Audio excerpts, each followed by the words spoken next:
Welcome back to my channel, and in this video we are going to learn about recursion relation.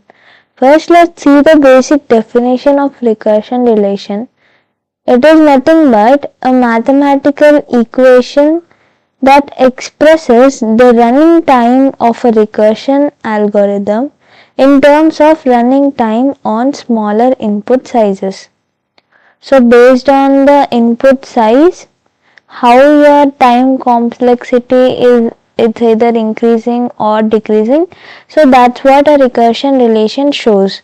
Its general form is Tn is equal to a into t of n by b plus f of n, where t of n is nothing but time complexity for input size n, and a is number of subproblems and n by b is size of subproblem, and f of n is nothing but it is some extra work. F of n can be either 1, n square and so on. Now let's see why the recursion relations are actually needed. So it is used to analyze recursive algorithms. Recursive algorithms in the sense factorial. If you look at factorial, factorial code is nothing but factorial of n equal to n into factorial of n minus 1. So this is a recursive relation.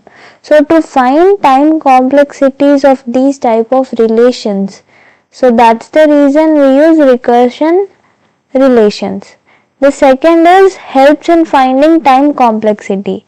By solving these recursive relations, we can find the time complexities also. Now the third thing is it is common in divide and conquer techniques. Divide and conquer is nothing but, see, now suppose you are having t of n equal to t of n minus 1 plus 1. So now when you find t of n minus 1, placing n is equal to n minus 1, then this will become t of n minus 2 plus 1. Now when you replace this over here, this would become t of n is equal to t of n minus 2 plus 1. Okay. So this is nothing but you are first splitting and then again you are replacing it in the back step. So that is divide and conquering rule. Now let's come to some examples through which you will get some clarity on it. The first one is t of n is equal to t of n minus 1 plus 1, and he has given a condition that t of 1 is equal to 1. So using back substitution method, we are going to solve this recursive relation, and now we will get a time complexity for this relation. So for this, you need to find t of n minus 1. If you can't see anything, you simply find t of n minus 1. So that's how you start a problem. So this will become t of n minus 1 minus 1 plus 1, that is t of n minus 2 plus 1. So now when you find t of n minus 2, so this would be t of n minus 3 plus 1. Okay. In the same way, if you keep on going, then somewhere you will find t of 1, and that is equal to t of, when this will become 1, when n is equal to 1. So in this case, what is our answer? T of 1 is equal to 1. Okay. But we can't end the process like this. So what we do is we write a generalized form for this, that is t of n is equal to t of n minus 1 plus 1. This is the original equation. Now we know what is t of n minus 1. So that would be t of n is equal to t of n minus 2 plus 1, and this one would be as it is over here, plus 1. So this would come out to be t of n minus 2 plus 2. Now again another equation t of n is equal to, when you substitute t of n minus 2, this would become t of n minus 3 plus 1, and this plus 2 would be as it is. So this would turn out to be n minus 3 plus 3, t of n. So now when you write a generalized equation for this, you can simply write it as t of n is equal to t of n minus k plus k. Okay. See, because when you observe the pattern, when n minus 1, here it's only 1. When it is n minus 2, we are having 2. When it is n minus 3, it is 3. So this is a generalized pattern for this. Now we need to equate this condition to 1, n minus k equal to 1, because see, in the question he has given us that t of 1 is equal to 1. So 1 is nothing but n minus k in this one. So that's the reason we substitute n minus k equal to 1. So what would be the value of k? It would be n minus 1. So what is k actually? It is the time complexity. So now time complexity of the recursion relation is order of n, because we ignore the constant terms. So this is how you find the time complexity. So coming to another problem, which is a binary search problem. So let's see. We don't know anything here. We only know this condition.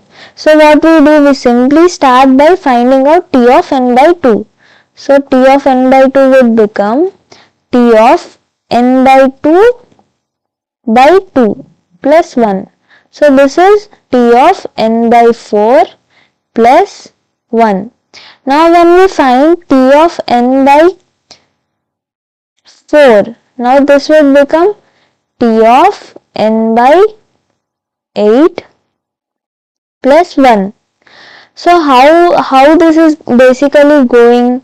It is nothing but t of n upon 2 square is equal to t of n upon 2 cube plus 1. Okay. Now when you replace this, like in place of n by 2, if you place t of n by 4 plus 1, then this equation would come out to be t of n is equal to t of n by 2 square plus 1. This is nothing but n by 2 value. We are substituting it over here and we are having plus 1 from the equation. So this would turn out to be t of n upon 2 square plus 2. This is t of n value. Now again when you put t of n by 4 value in this equation, then this would come out to be t of n upon 2 cube plus 3. So if we want to write a generalized equation, then this would be t of n is equal to t of n upon 2 power k plus k, because when you observe this, the power and this constant term in every single equation are the same. So that's the reason we can write it as t of n upon 2 power k plus k.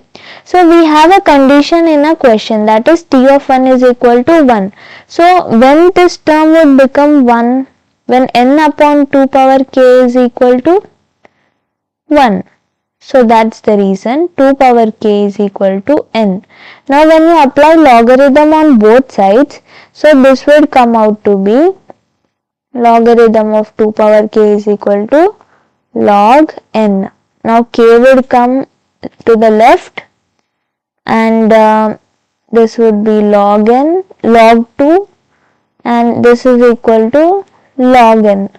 Now k is equal to log n by log 2. They both will have base e. So this formula is nothing but log n base 2. So therefore What is the time complexity now? It is order of log n base 2. Okay.